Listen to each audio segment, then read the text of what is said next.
একটু করে বড় হয় কদিনে আমাদের বাড়িতে সন্তান সন্ততি হলে বাড়ি কি থাকে? অসংখ্য থাকে। তো কতদিন পর্যন্ত?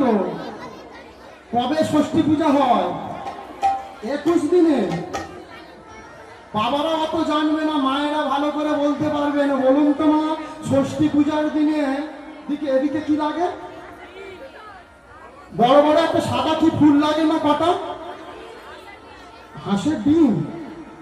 ও বাবা, কেন মুরগির ডিম ছোট বলে? আচ্ছা বলুন তো, হাঁসের যে ডিমগুলো লাগে, ডিম দেন তো, ওই যে ডিমগুলো লাগে কোথায়? নদীতে ভাসাতে যান না পুকুরে ভাসিয়ে দেন? হ্যাঁ, কি করে? ও, পুরোহিত মশাই ব্রাহ্মণরা নিয়ে চলে যায়। কি করে গো মা?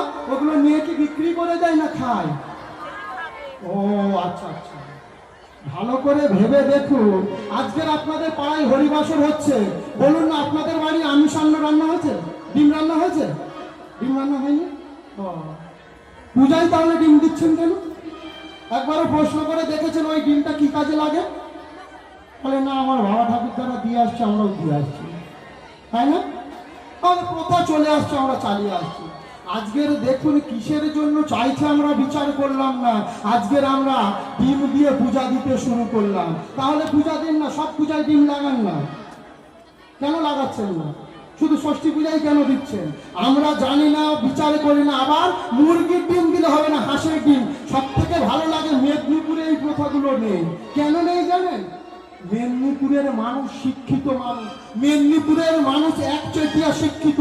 তারা বিচারের মধ্যে দিয়ে শিক্ষা জ্ঞান দিয়ে তারা জানতে জেনেছে, বুঝেছে। সেই জন্য তারা কিন্তু এই কুপ্রথাগুলোকে আর মানে